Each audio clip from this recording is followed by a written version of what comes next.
Hello friends, ಎಲ್ಲರಿಗೂ smart history with ಮೌನೇಂದ್ರ ಚಾನಲ್ಗೆ ಸ್ವಾಗತ.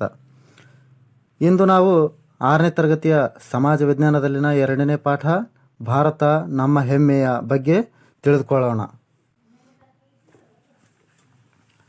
ಭಾರತವು ಪ್ರಪಂಚದ ಅತ್ಯಂತ ಪ್ರಾಚೀನ ನಾಗರಿಕತೆ ಹೊಂದಿರುವ ದೇಶಗಳಲ್ಲಿ ಒಂದು. ಇದನ್ನು ನಾವು ಅರ್ಥ ಮಾಡ್ಕೋಬೇಕು. ಭಾರತವನ್ನು ನಾವು ಹೆಮ್ಮೆ ಪಡುವುದಕ್ಕೆ ಕಾರಣಗಳು ಏನು ಅನ್ನೋದನ್ನು ಇಲ್ಲಿ ನೋಡೋಣಂತೆ. ಶ್ರೀಮಂತ ಸಂಸ್ಕೃತಿ, ಪುರಾತನ ನಾಗರಿಕತೆ, ವೈವಿಧ್ಯಮಯ ಜನರು, ಪ್ರಾಕೃತಿಕ ಸಂಪತ್ತು ಇವೆಲ್ಲ ಇರೋದ್ರಿಂದಲೇ ನಮ್ಮ ಭಾರತವನ್ನು ನಾವು ನಮ್ಮ ಹೆಮ್ಮೆ ಅಂತ ಕರಿತೀವಿ. ಶ್ರೀಮಂತ ಸಂಸ್ಕೃತಿ, ನಮ್ಮ ದೇಶದಲ್ಲಿ ಸಾಕಷ್ಟು ಆಚಾರ ವಿಚಾರ ಪದ್ಧತಿಗಳನ್ನು ಮಾಡ್ತಾರೆ. ಆದ್ದರಿಂದ ಬೇರೆ ದೇಶದಲ್ಲಿ ನೋಡೋದಕ್ಕಿಂತ ನಮ್ಮ ದೇಶದಲ್ಲಿ ಶ್ರೀಮಂತ ಸಂಸ್ಕೃತಿ ಇದೆ ಅನ್ನುವಂಥದ್ದನ್ನು ನಾವಿಲ್ಲಿ ತಿಳ್ಕೊಬೇಕಾಗತ್ತೆ. ಅದರ ಜೊತೆಗೆ ಬಹಳಷ್ಟು ಸಾವಿರಾರು ವರ್ಷಗಳ ಹಿಂದೆಯೇ ನಾಗರಿಕತೆ ಇದೆ. ಅದರ ಜೊತೆಗೆ ವೈವಿಧ್ಯಮಯ ಜನರು ಕೂಡ ಇರ್ತಾರೆ. ಅಂದರೆ ಬೇರೆ ಬೇರೆ ಭಾಷೆ, ಬೇರೆ ಜಾತಿ, ಬೇರೆ ಧರ್ಮದವರು ಕೂಡ ನಮ್ಮ ದೇಶದಲ್ಲಿ ಇದ್ದಾರೆ. ಅದರ ಜೊತೆಗೆ ಪ್ರಾಕೃತಿಕ ಸಂಪತ್ತು ಕೂಡ ಇದೆ. ಗಿಡ ಮರ, ವಿವಿಧ ರೀತಿಯ ಮಣ್ಣುಗಳು ಕೂಡ ಇವೆ, ಖನಿಜ ಸಂಪತ್ತು. ಈ ರೀತಿಯಾಗಿ ನಮ್ಮ ದೇಶದಲ್ಲಿ ಇರೋದ್ರಿಂದಲೇ ನಮ್ಮ ಭಾರತವನ್ನು ನಮ್ಮ ಹೆಮ್ಮೆ ಅಂತ ಕರಿತೀವಿ. ಭಾರತವು ಯಾವ ಖಂಡದಲ್ಲಿದೆ ಅಂತ ಏನಾದರೂ ಪ್ರಶ್ನೆ ಕೇಳಿದರೆ ನೀವೇನು ಅಂತ ಬರಿಬೇಕು ಅಂತಂದರೆ, ಏನಂತ ಉತ್ತರಿಸಬೇಕು ಅಂತಂದರೆ, ಭಾರತವು ಏಷ್ಯಾ ಖಂಡದಲ್ಲಿದೆ. ಅದು ಯಾವ ಭಾಗದಲ್ಲಿದೆ ಅಂತಂದರೆ ದಕ್ಷಿಣ ಭಾಗದಲ್ಲಿ ಇದೆ ಅನ್ನುವಂಥದ್ದನ್ನು ನಾವಿಲ್ಲಿ ತಿಳ್ಕೊಬೇಕಾಗುತ್ತೆ. ಮತ್ತು ಅದರ ಜೊತೆಗೆ ಭಾರತದ ಗಡಿ ಪ್ರದೇಶಗಳು ಯಾವಿದಾವೆ ಭಾರತದ ಗಡಿ ಪ್ರದೇಶಗಳು ಒಂದೊಂದಾಗಿ ನೋಡ್ತಾ ಹೋಗೋಣ. ಮೊದಲನೇದು, ಉತ್ತರ ದಿಕ್ಕಿನಲ್ಲಿ ಹಿಮಾಲಯ ಪರ್ವತಗಳು ಇವೆ. ಭಾರತದ ಗಡಿ ಪ್ರದೇಶದಲ್ಲಿ ಉತ್ತರ ದಿಕ್ಕಿನಲ್ಲಿ ಯಾವ ಪರ್ವತಗಳು ಇವೆ ಅಂತಂದರೆ ಹಿಮಾಲಯ ಪರ್ವತಗಳು ಇವೆ.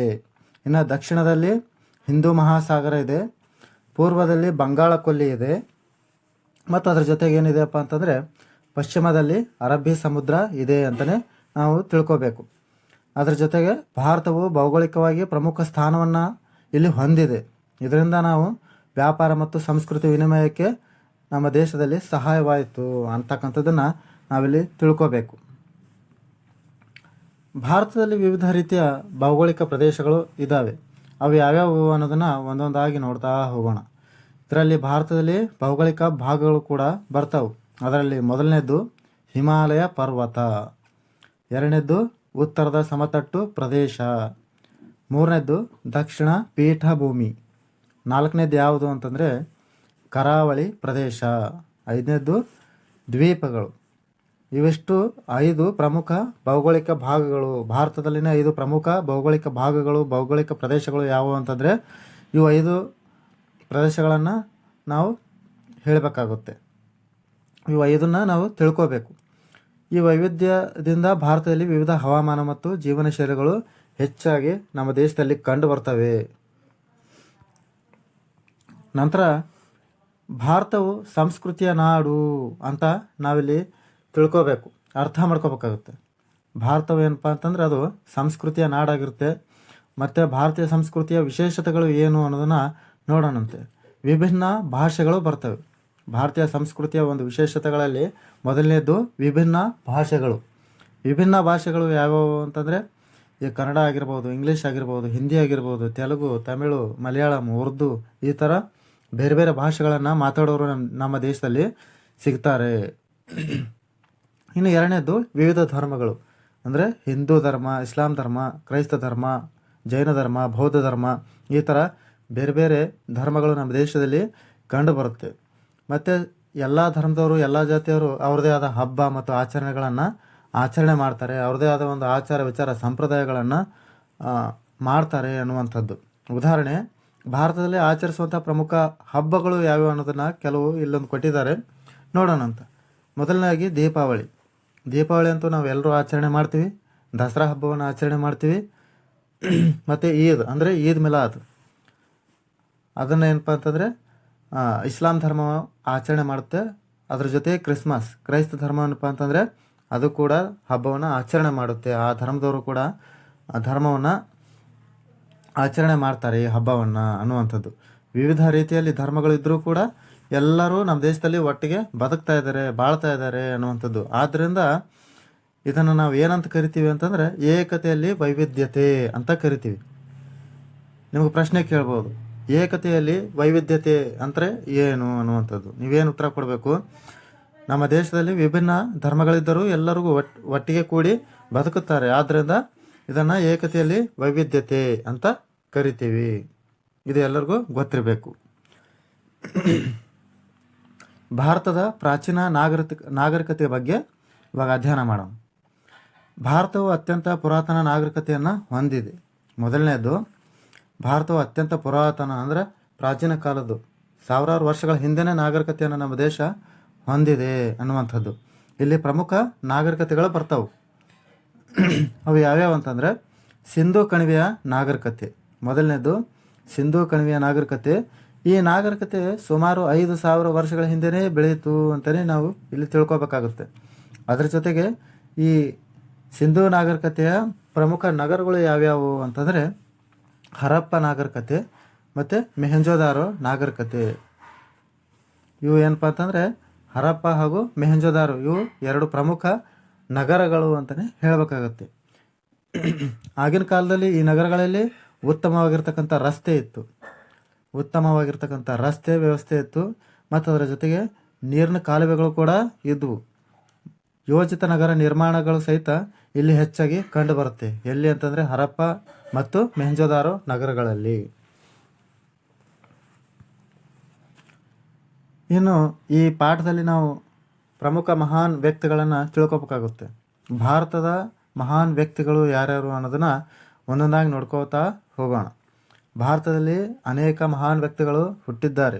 ಉದಾಹರಣೆಗಳು ಯಾವ್ಯಾವ ಅಂತಂದರೆ ಮಹಾತ್ಮ ಗಾಂಧೀಜಿ, ಗೌತಮ ಬುದ್ಧ, ಸ್ವಾಮಿ ವಿವೇಕಾನಂದ, ಡಾಕ್ಟರ್ BR ಅಂಬೇಡ್ಕರ್. ಇವರೆಲ್ಲರೂ ಏನಪ್ಪ ಅಂದರೆ ನಮ್ಮ ದೇಶದ ಅಭಿವೃದ್ಧಿಗೆ ದೊಡ್ಡ ಕೊಡುಗೆಯನ್ನು ನೀಡಿದ್ದಾರೆ. ಸ್ವಾತಂತ್ರ್ಯಕ್ಕೋಸ್ಕರ ಹೋರಾಟ ಮಾಡಿದ್ದಾರೆ. ಮತ್ತು ಅದರ ಜೊತೆಗೆ ಏನಪ್ಪ ಅಂತಂದರೆ ಶಿಕ್ಷಣದ ಬಗ್ಗೆನೂ ಹೆಚ್ಚಾಗಿ ಶಿಕ್ಷಣಕ್ಕೆ ಹೆಚ್ಚು ಮಹತ್ವವನ್ನು ಕೊಟ್ಟಿದ್ದಾರೆ. ಮತ್ತು ಅದರ ಜೊತೆಗೆ ಗೌತಮ ಬುದ್ಧ ಕೂಡ ಬೌದ್ಧ ಧರ್ಮದ ಸ್ಥಾಪಕರು ಕೂಡ ಆಗಿದ್ದಾರೆ. ಹೀಗಾಗಿ ಇವರೆಲ್ಲರೂ ನಮ್ಮ ದೇಶದ ಅಭಿವೃದ್ಧಿಗೆ ಬಹಳಷ್ಟು ದುಡಿದಿದ್ದಾರೆ, ಶ್ರಮಿಸಿದ್ದಾರೆ, ಕನಸನ್ನು ಕಂಡಿದ್ದಾರೆ ಅನ್ನುವಂಥದ್ದನ್ನು ಇಲ್ಲಿ ನಾವು ತಿಳ್ಕೊಬೇಕಾಗುತ್ತೆ. ನಂತರ ಭಾರತದ ಸಾಧನೆಗಳ ಬಗ್ಗೆ ಅಧ್ಯಯನ ಮಾಡೋಣ. ಭಾರತದ ಸಾಧನೆಗಳು ಯಾವುವು ನೋಡೋಣ ಒಂದೊಂದಾಗಿ. ಭಾರತವು ಅನೇಕ ಕ್ಷೇತ್ರಗಳಲ್ಲಿ ಸಾಧನೆ ಮಾಡಿದೆ. ಭಾರತವು ಅನೇಕ ಕ್ಷೇತ್ರಗಳಲ್ಲಿ ಅಂತಂದರೆ ಬೇರೆ ಬೇರೆ ಒಂದು ಸ್ಥಳದಲ್ಲಿ ಏನಪ್ಪ ಅಂದ್ರೆ ಬೇರೆ ಬೇರೆ ಸ್ಥಳಗಳಲ್ಲಿ ಸಾಧನೆಯನ್ನು ಮಾಡಿದೆ. ಆ ಪ್ರಮುಖ ಕ್ಷೇತ್ರಗಳು ಯಾವುವು ಅಂತಂದರೆ ವಿಜ್ಞಾನದಲ್ಲಿ ಏನಪ್ಪ ಅಂತಂದರೆ ಬಹಳಷ್ಟು ಮುಂದುವರೆದಿದೆ. ಸೈನ್ಸ್ ಬಹಳಷ್ಟು ನಮ್ಮ ದೇಶದಲ್ಲಿ ಮುಂದುವರೆದದ.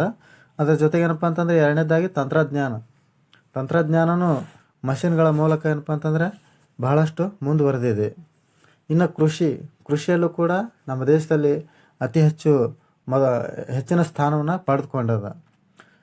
ಅತಿ ಹೆಚ್ಚು ಹಳ್ಳಿಗಳನ್ನು ಹೊಂದಿರತಕ್ಕಂಥ ದೇಶ ನಮ್ಮದು. ಹೀಗಾಗಿ ಕೃಷಿಯಲ್ಲಿ ನಮ್ಮ ದೇಶ ಮುಂದಿದೆ ಅನ್ನುವಂಥದ್ದು ಮಾತನ್ನು ಇಲ್ಲ ನಾನು ಹೇಳೋದಕ್ಕೆ ಇಷ್ಟಪಡ್ತೀನಿ. ಮತ್ತು ಅದರ ಜೊತೆಗೆ ಕಲೆ ಮತ್ತು ಸಾಹಿತ್ಯ ಇವೆಲ್ಲವೇನಪ್ಪ ಅಂತಂದರೆ ಭಾರತದ ಸಾಧನೆಗಳು ಅನ್ನುವಂಥದ್ದನ್ನು ನಾವಿಲ್ಲಿ ತಿಳ್ಕೋಬೇಕು. ಇನ್ನು ಉದಾಹರಣೆಗೆ ಯೋಗ, ಆಯುರ್ವೇದ, ಗಣಿತದಲ್ಲಿ ಶೂನ್ಯ ಕಂಡು ಹಿಡಿತ ಅನ್ನುವಂಥದ್ದು. ನಮ್ಮ ದೇಶದಲ್ಲಿ ಯೋಗವನ್ನು ಕಂಡುಹಿಡಿದಿದ್ದಾರೆ. ಬೇರೆ ದೇಶದಲ್ಲಿ ಇಡೀ ಜಗತ್ತಿನಲ್ಲಿ ಎಲ್ಲಿಯೂ ಯೋಗ ಇಲ್ಲ. ಯೋಗ ಕಂಡುಹಿಡಿದಿದ್ದು ಎಲ್ಲಿ ಅಂತಂದ್ರೆ ನಮ್ಮ ದೇಶದಲ್ಲೇ, ಭಾರತದಲ್ಲೇ. ಮತ್ತು ಅದರ ಜೊತೆಗೆ ಏನಪ್ಪ ಅಂತಂದ್ರೆ ಆಯುರ್ವೇದನ ಕಂಡುಹಿಡಿದವರು ಕೂಡ ನಮ್ಮ ದೇಶದಲ್ಲೇ. ಗಣಿತದಲ್ಲಿ ಶೂನ್ಯವನ್ನು ಕಂಡುಹಿಡಿದವರು ಕೂಡ ನಮ್ಮ ದೇಶದಲ್ಲೇ ಕಂಡುಹಿಡಿದಿದ್ದಾರೆ ಅನ್ನುವಂಥದ್ದನ್ನು ನಾವು ತಿಳ್ಕೋಬೇಕು. ಇದಿಷ್ಟು ಭಾರತ ನಮ್ಮ ಹೆಮ್ಮೆ ಅನ್ನುವಂಥ ಒಂದು ಅಧ್ಯಾಯದಲ್ಲಿ ನಾವು ಇಷ್ಟು ಸಾರಾಂಶಗಳನ್ನು ಅಧ್ಯಯನ ಮಾಡಿದ್ದೀವಿ.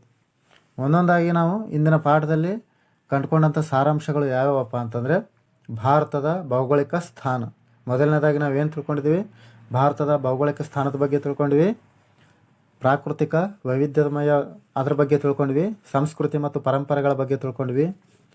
ಪುರಾತನ ಮತ್ತು ನಾಗರಿಕತೆ ಬಗ್ಗೆ ತಿಳ್ಕೊಂಡ್ವಿ. ಅದರ ಜೊತೆಗೆ ಮಹಾನ್ ವ್ಯಕ್ತಿಗಳ ಬಗ್ಗೆನೂ ತಿಳ್ಕೊಂಡ್ವಿ.